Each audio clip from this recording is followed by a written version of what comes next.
I want to do a little video on step 2 of the garden, but I also want to include container plants. I have my mask on if my voice sounds funny.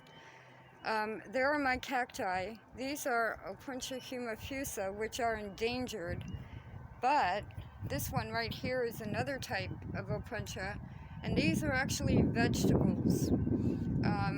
Opuntias can be used for a lot of things. They can feed livestock, but they also can be eaten like okra as a vegetable. So this one is particularly leggy, and that one's going to go in the garden, and I'm hoping it'll get big this year, and I'll have some vegetables. I can't do that with the humifusas because they're endangered. And then you see some of my potted trees and my pines, a red maple, some PJM rhododendrons. Some of these, like with that Opuntia, those are dandelions in the corner. Dandelions are also salad greens. So those are up. It's chilly today. It's got to be less than 50. Some of these can actually appear in your vegetable garden, even though you wouldn't think it. Namely, right now, the dandelions and the Opuntia. These are chives that are perennial, and they come back. I could move that whole tub to the garden. These smaller ones are hostas and spireas, and they're not up yet. But I want to show you step 2 of the garden. Ever since turning it over the first time, it's now 6 feet wide, 10 feet long, and unfortunately, the 2 days that I left everything like this for the grass roots to dry out and die, it rained. So now today's too cool. If I could get a good wind to come through here, it would be good. I need to let this dry again, but so that it's easy to shake out all the dirt. This is my yard has a lot of sand in it, and the drier this can be when I go to shake out these clumps, the better. It'll just be easier to do.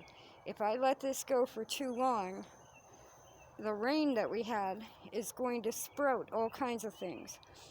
So this is something I can't let go for more than a day or 2 days. Now the next step, and it might be hard to get, it might not be hard to get locally. I had to actually order mine online because I couldn't get it locally because none of our stores are really open yet. It's cow manure.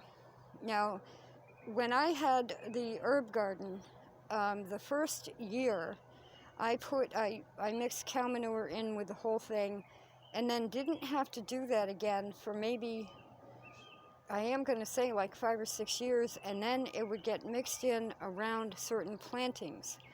So I've ordered a huge amount of cow manure, and once I get this all shaken out and get the grass out of there, I will then first sprinkle a whole bag.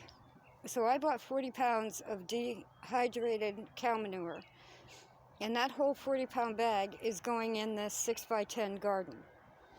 And I can't do that until I get all the grass out. Anything I don't want in there, I have to get out of there. Otherwise, the cow manure is going to have all of that sprouting. So that is the preparation you need to do before you even think of putting in seeds or seedlings. So I ran out of rocks unless I want to rearrange all of that, and I have trimming to do over there.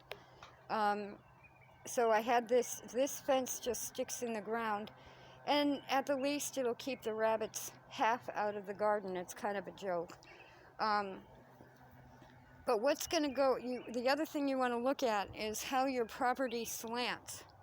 Now the right side of the garden is higher than the left side.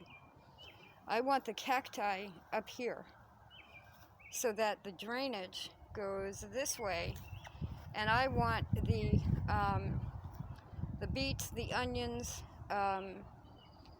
what else am I growing? The tomatoes down here.